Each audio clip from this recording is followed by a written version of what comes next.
Hey guys, it's Freya. Welcome to another video on my channel, or welcome for the first time if this is your first time seeing me. Today, we're gonna talk about it. J-Hope ticketing experience. Cheers. Yeah, I have my PTD Vegas sweater on, and we're just gonna talk about it. Originally, this video was supposed to be me ticketing. I tried to film myself ticketing. However, number one, most of it is just me like crashing out. And number two, me and my best friend Mo, we ticketed together, but we were in separate places. Like, we were in our own homes. And so we were on the phone with each other, but she wasn't like physically with me. So she's the one that got in the queue faster than I did and ended up getting our tickets. So like, I don't really have anything to show you.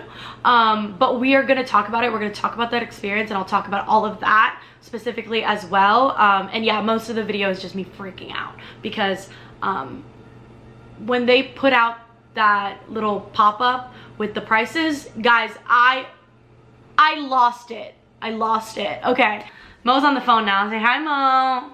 Hey, y'all. Found out that VIP is $825. So, how are we feeling, Mo? I'm feeling like I'm gonna back out the queue. I'm done. I don't need to be sending Hobie nowhere. I need to send Hobie, I need to send him my credit card bill. How about that? No, literally. Yeah. Anyways, we'll talk about that in a second. I put on my Instagram stories that let's chat about J-Hope with like a little question box. I put a little question box on my story. I said, let's chat about J-Hope ticketing. A lot of you guys had your thoughts, opinions, questions in there. I am gonna only answer questions and put things on the screen that I think specifically relates to ticketing and relates to, you know, kind of what was going on with ticketing. If you had a question, I got so many responses. So if you had a question about like venues or what you need to know about merch and like all this stuff, because I did get a lot of like questions about the actual concerts themselves, I will be making an everything you need to know video. I always do whenever BTS comes to the States or a member of BTS comes to the States, and I will be making a comprehensive one. I've been to every venue that he will be performing in the United States, so I will kind of talk about my 2 cents, and then when there's more information out with like VIP times and stuff like that, I will go ahead and make a whole video on that. I'm gonna include Mexico in it, but I will put out a disclaimer that I have never been to the Mexico venue. I don't speak Spanish, but I am gonna try my best because I don't want to exclude Mexico, of course, even though I don't think I'm as knowledgeable as someone who maybe is from Mexico, but I'm gonna definitely put as much as I can into a whole video by itself about like the actual concerts. So if you had a question about the actual concerts and I didn't include it, it's not because I don't want to answer. There will be a whole separate video, and I'll probably put a new question box on, so follow me on Instagram, and when I do that, you guys will be the first to know. Yeah, let's jump right into it. It's gonna be a lot. It's gonna be a lot. Okay, so before we start, let's talk about the elephant in the room, the prices. Okay, so I was helping my friend ticket for New York. I was like, I don't know how it is, and I also wanted to see because everything happened at 3 o'clock for that venue time, so it would be an hour before my time to ticket for Texas. I was like, let me help my friend and let me just kind of see, you know, what's this about. Tell me why they had that pop-up when I was in the queue and it popped up. What did it say exactly? Hold on. They had like the pop-up. Oh, it says that the prices is going to be $73 to $995, and it doesn't include VIP packages. I said, smackdown, what is happening? I absolutely crashed out. But basically, I was so just taken aback by the prices, which we will talk about pricing with the VIP and everything. But I was on the floor, guys. I was on the floor. I was confused. I called Mo because Mo's a night shift nurse, so I called her. I texted her. I was like, you are not gonna believe what I just saw. Text me when you wake up, because she was supposed to wake up an hour before ticketing. That way we can, you know, get prepped and everything. And that was like right at that hour mark. And she's like, I am up, what's up? And I call her. We're freaking out on the phone, saying that, hey, like, what is happening? What is happening? $995, you're sick, you're done. What is happening? And yeah, so I can make a whole separate video as well about what my opinions on ticketing in America, because I have a lot of them. I have been going to concerts for years, over 2 decades. I have been going to concerts on my own since I was like 11. And I'm 28 now. And the ticketing like landscape has changed so much. And guys, it's sickening out here. I can make a whole video on that. But I literally started freaking out, okay? And mind you, when I actually get in the queue, this was before the queue opened, okay? You're just like sitting. This is before like the actual ticketing started. The ticketing starts and I'm 50,000 in line for a 20,000 people venue. Explain that one. Somebody on my question said, my friend had 92 in the queue, like sheesh. And then let's see, yeah, I think there was a few people that said something, but somebody was like, there were like 92,000 people in the queue. Yeah, I think it was kind of crazy for him to do arenas. I understand it because like there's part of me that gets it, because he is only one single member, and they probably were like, even though he's huge and I think he could sell out stadiums, obviously, but I think they were like the same way that Yoongi was like, I want to do arenas, you know, when they first started touring, he was like, I want to do arenas. And they kind of had, and if you guys have ever seen that interview where he was like nervous about if people will even buy tickets for just him, and I think all of them have like certain reservations, being like, it's just me, one guy. But like obviously that's not the case, because we would absolutely sell out stadiums. I also think that the hype, it's on them, you know, to make final decisions and things like that. So did I think he should have done bigger venues? Absolutely. Do I think that when BTS come back and if they start doing arenas, I might burn down the whole world? Absolutely. But I think that I'm like trying to be like devil's advocate and being like, okay, like, okay. But I don't know. I just knew that it was going to sell out so fast, and it did. I don't know. A lot of people are scared, and a lot of people didn't get tickets because it was actually like a fight to the death. Let's see. I'm gonna answer some of these questions while I talk about like kind of what people were saying. Another person talking about how there was like over 90,000 people in line, saying no raffle on the pre-sale was kind of insane. 97,000 plus on some people's queues was, you know, but I agree. I think there should have been a raffle. I don't know why they didn't. A lot of people, I did a TikTok live about how ticketing went, and somebody in the live was like,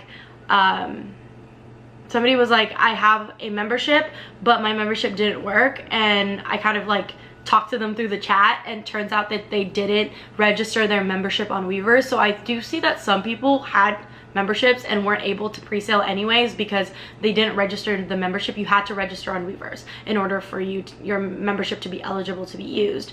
Also, I think that you know, you had to have a US membership, which it requires a US address, but it doesn't mean that it wasn't insane of them.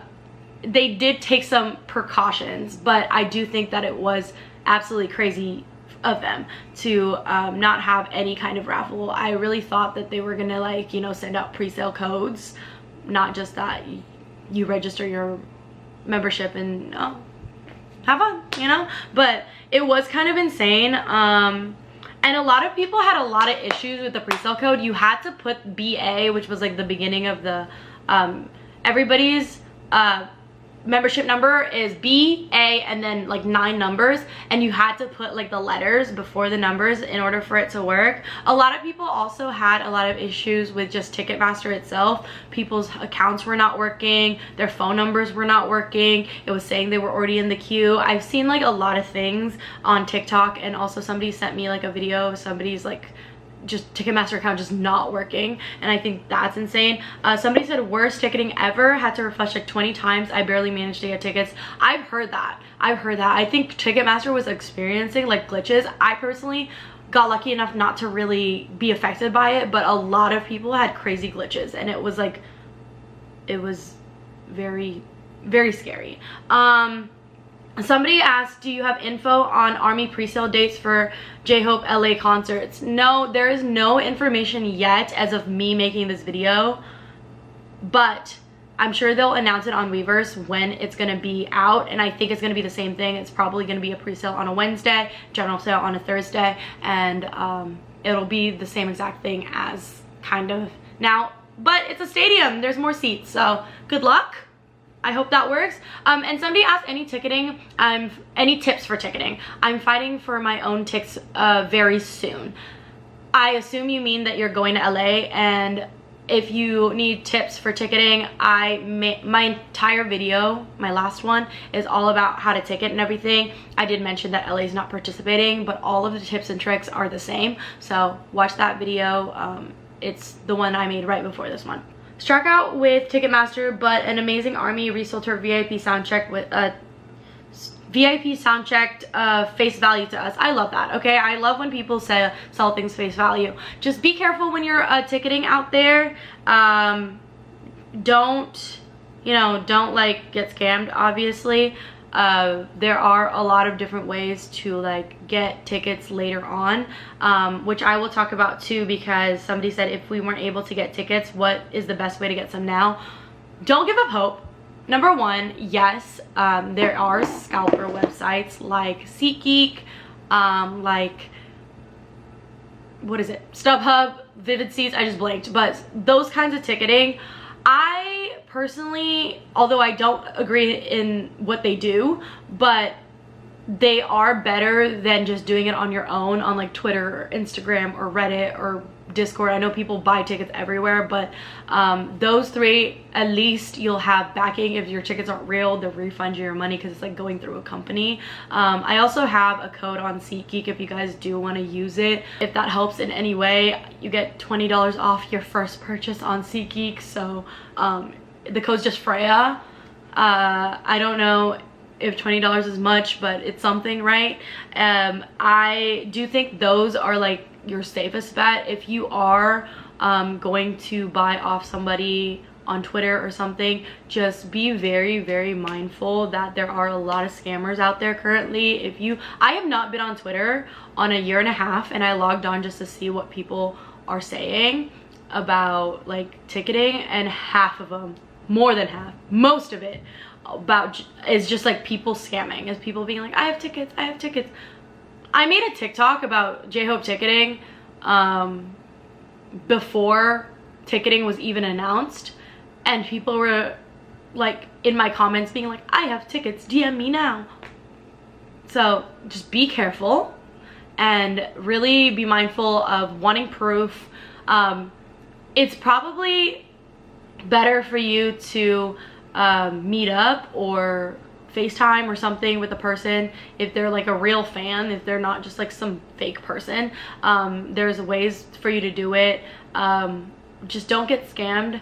I have like an old video about how to like buy. It's a little bit outdated because scammers are getting smarter and smarter, but just be careful. And I can also touch on that in my next video as well, if people are interested in like reselling and stuff, because there's just a lot of scammers out there.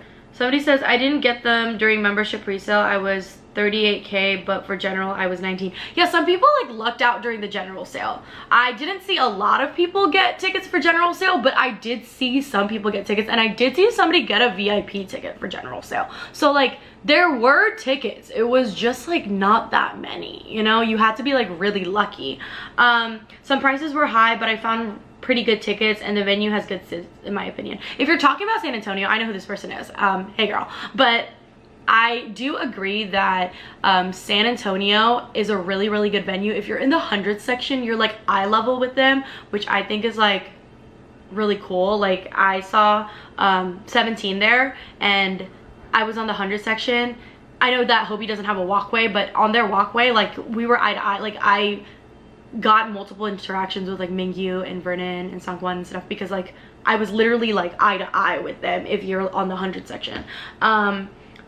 Yeah, so I think some of the seats are really good, and some of the prices are super ridiculous, but the seats that weren't platinum, they were pretty reasonable-ish. Yeah, which we can get into pricing about the VIP. The VIP pricing was kind of a lot. Somebody asked, what tickets did you get? And somebody else asked, did you get tickets? Which I guess I'll answer with with the VIP ticket pricing as we talk about it. The VIP ticket pricing, they fluctuated a little bit between venues because every venue was like in a different state and there were like different fees and taxes.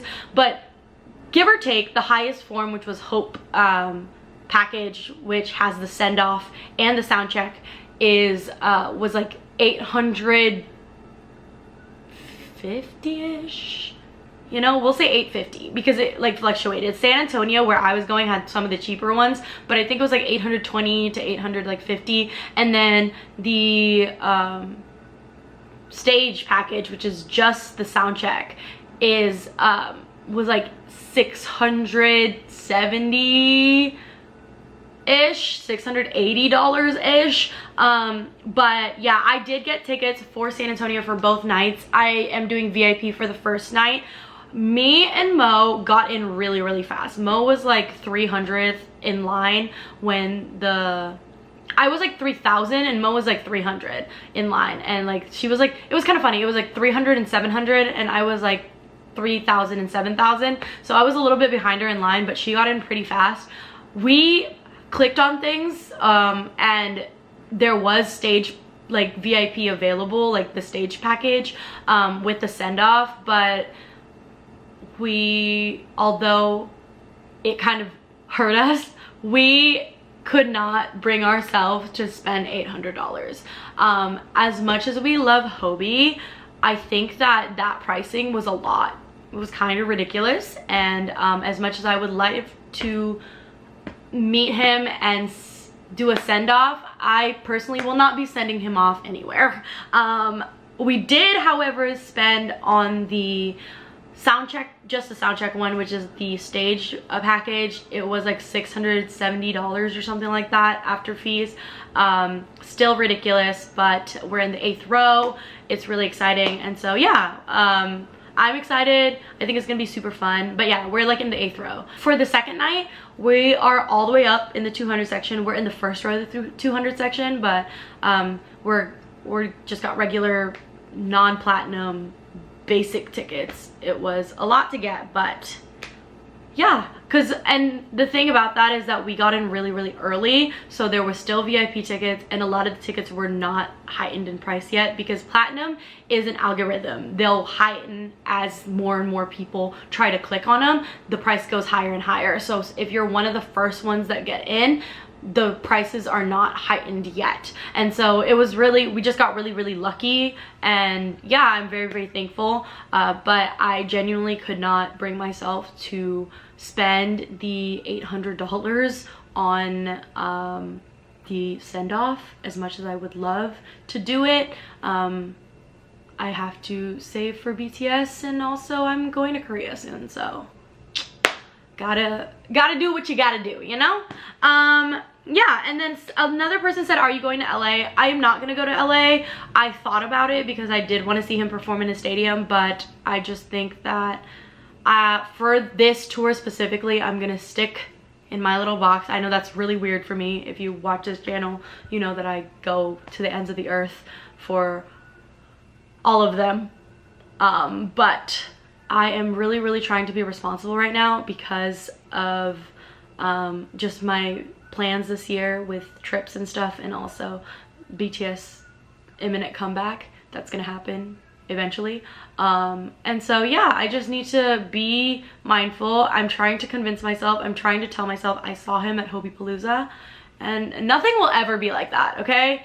That is something that I will never get over, and yeah, no matter what, I saw him at Hobie Palooza, so there you go. Somebody said, do you think they'll add another LA show? Depending on how sales are, I think they absolutely could. But depending on how his ticket sales are when the LA show's tickets drop, I think it's a very high possibility. But, you know, I think that it's gonna depend also on schedule, on like his scheduling. And then somebody said, why did the tickets go on sale before 3? You know, a lot of people said that. This is regarding general sale, I assume, that a lot of people were like, tickets went on sale before 3, tickets went on sale. I don't think it did. First of all, I got a few people saying when I posted that San Antonio was sold out, everybody was like, it's not 3 yet. It's not 3 in the West Coast. It was like 3:15 in where I am, like in Texas, where the venue is in Texas, it was 3 o'clock. So yes, it sold out in like 10 minutes, but it did go on sale after 3. A lot of people were in a queue, and then the queue brought them through, and it was like already sold out when they got in. I know that happened. It wasn't because the sale was before 3. There was just not a lot of tickets left for general sale. I did see people get tickets for general sale, including VIP tickets. I did see it. It wasn't a lot of people, but I did see a few here and there. I saw one for San Antonio, I saw Chicago, and I saw Oakland. I don't know about New York. I did not see New York. Anybody, like any of my friends specifically, get that during general sale, but I did see people get tickets during general sale, and I personally know somebody who got a VIP ticket to the second night of San Antonio during general sale. But I think there was only a handful. There wasn't like a lot of them. Yeah, and then the final question I'll answer is, from your experience, what has changed compared to the previous experiences? My experience, I feel like with ticketing, has just shifted over the years. Ticketing is getting worse and worse. Ticketmaster, Live Nation, VIP Nation, whatever they want to call themselves, is such a huge monopoly that the US will never do anything about. We're one of the only countries that allows things like dynamic pricing and will pay these kinds of money. And admittedly, I'm one of the people that will pay crazy amounts of money to see my faves, but like at the same time, I think that we are being taken advantage of, and it's going to continue being that way because that's just how it is in a capitalistic society.